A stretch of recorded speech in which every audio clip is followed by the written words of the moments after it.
ابن جوزی رحمۃ اللہ کی کتاب ہے بحر الدموع، یعنی آنسوؤں کا سمندر، اس میں انہوں نے یہ واقعہ لکھا ہے کہ بنی اسرائیل کی ایک عورت تھی جو حسن و جمال میں اپنی مثال آپ تھی، اور وہ بدکار تھی. گھر کا دروازہ کھلا رکھتی تھی اور بن سنور کر چارپائی کے اوپر بیٹھ جاتی تو اس کے دروازے کے سامنے سے گزرنے والے نوجوان جب اس پر نظر پڑتی تو وہ بہک جاتے تھے. وہ ان سے کچھ رقم لیتی تھی اور ان کو گناہ کا موقع دے دیتی تھی. ایک مرتبہ ایک نوجوان بڑا نیک تھا، وہ ادھر سے گزرا،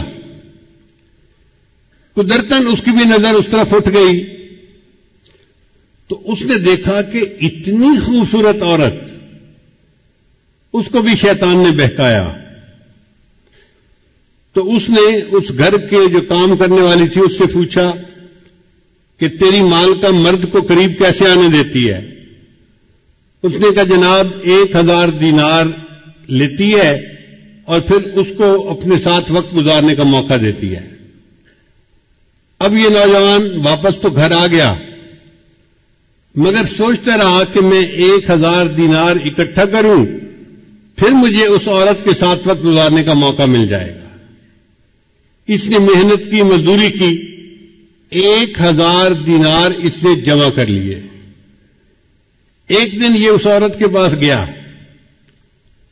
اور 1000 دینار اس نے دے دیے. عورت نے کہا کہ ٹھیک ہے اب تم آؤ اور میرے ساتھ چارپائی پہ بیٹھ سکتے ہو. یہ جب اس کے ساتھ چارپائی پر بیٹھا نا تو اس کے دل پہ اللہ کا خوف غالب آ گیا کہ اب تک میں نے جو عبادت کی ہے کہیں اللہ تعالیٰ اس عبادت کو ٹھکرا نہ دے کہ تو بالآخر گناہ کا ارتکاب کر بیٹھا. اب عورت انتظار میں تھی کہ میں نے جب اسے بلا لیا ہے تو یہ اب اپنی خواہش پوری کرے گا، مگر وہ بندہ تو بہت ہی خاموش چپ بت بن کے بیٹھا ہوا ہے. تو عورت نے اس سے پوچھا کہ بھائی میں نے تو تمہیں یہاں نہیں بلایا، تم خود آئے ہو. اس نے کہا میں اپنے نفس کی خواہش کی وجہ سے آ تو گیا تھا، لیکن جب میں یہاں چارپائی پر آ کر بیٹھا ہوں نا تو میرے اوپر اللہ کا خوف غالب آ گیا اور میں نے ارادہ ترک کر دیا، میں تیرے ساتھ گناہ نہیں کروں گا. اور جو 1000 دینار میں نے دیے ہیں وہ بھی تیرے ہی، میں تجھ سے واپس نہیں لیتا اور میں اپنے گھر جا رہا ہوں. یہ کہہ کے وہ نوجوان گناہ کیے بغیر اٹھا اور اپنے گھر کی طرف چل پڑا. عورت نے اس سے جاتے جاتے پوچھ لیا کہ تم کس گاؤں کے رہنے والے ہو؟ اس نے گاؤں کا نام بتا دیا.